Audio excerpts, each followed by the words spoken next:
મિત્રો,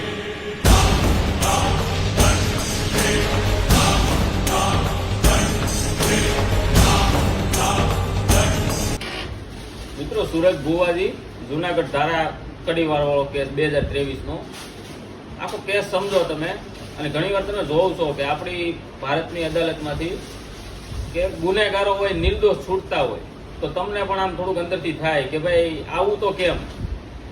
તો એની પાછળનું મોસ્ટ એક રીઝન હોય કે લેક ઓફ એવિડન્સ, કે પોલીસ તપાસ સરખી નથી કરતી, એવિડન્સ મળતા નથી, પુરાવા નથી મળતા. હમણાં એક મેટર એવી હતી કે એક ભાઈએ હાફ મર્ડર કરી હતી 307 અને BNS 109. તો એને જે ચાકુનો ઉપયોગ કર્યો હતો તો પોલીસ વાળા એને એવું કીધું કે તું જે હથિયારનો ઉપયોગ કર્યો હતો એ નથી મળતું તો જવા દે, તું માર્કેટમાંથી બીજું હથિયાર કોઈ પણ ચાકુ એવું લઈ આવી અને એવિડન્સ તરીકે રજૂ કરી દે. હવે એ માર્કેટમાંથી હથિયાર લઈ આવીને એવિડન્સ તરીકે રજૂ કરે તો એમ 8 આરોપીઓ હતા FIR મુજબ. FIRમાં પોલીસે આ 2023 ની મેટર છે એટલે IPC ત્યારે હતી તો 302 અટેમ્પ ટુ મર્ડર, પછી 120, પછી 120B છે કાવતરું ઘડવું, એવિડન્સ પુરાવા નષ્ટ કરવા, મર્ડર કરવું, આવી બધી સેક્શનો પોલીસે FIRમાં દાખલ કરેલી છે. હવે આખો કેસ તમે સમજો કે બનાવ એવો હતો કે સુરજ ભુવાજી અને ધારા બંને લિવ ઇન મૈત્રી કરારથી બંને સાથે રહેતા હતા.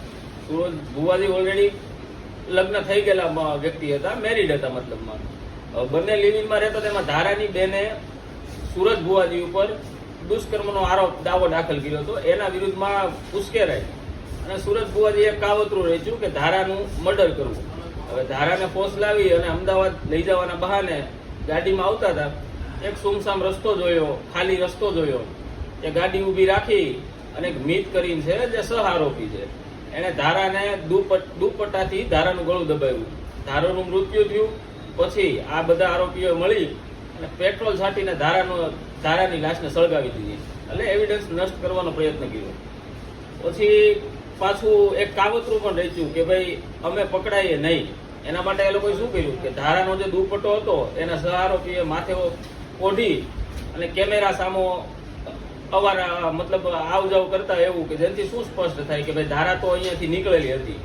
પછી બીજું, ધારાની લાશને સળગાવી દીધી, એક આ પુરાવો નષ્ટ કર્યો. પછી આગળ જતા FIRમાં નામ ન થાય એટલે ખોટા કોલ કર્યા ધારાના મોબાઈલમાંથી, અને આવું એક કાવતરું રચ્યું કે જેથી એ લોકો હાથમાં ન આવે પોલીસના. અને પછી પોલીસમાં પોતે સુરજ ભુવાજી અને એના શાગીર્દો દ્વારા પોતે FIR નોંધાવી કે ધારા ગુમ છે. આવી આખી મેટર હતી. પછી આગળ જતા FIR દાખલ થઈને FIRમાં પોલીસે 302 અને 120 ને 196 ને આવી બધી સેક્શન એડ કરી અને આખી મેટર આગળ ચાલી. અને હાલમાં તમે જોયો ચુકાદો શું આપ્યો જુનાગઢ સેશને, આજીવન કેદ 5 લોકોને, 3 નિર્દોષ, એમાં પણ 3 નિર્દોષ છે. તમે જોવો હવે 3 નિર્દોષ એનું કારણ શું છે?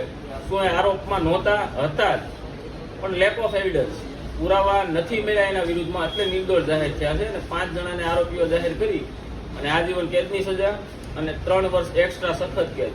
એ સખત કેદ શું કરવા આપી કે પુરાવા નષ્ટ કર્યા, કાવતરું કર્યું, આના બદલ એને 3 વર્ષની સખત કેદ આપી છે અને બાકી આજીવન કેદ છે.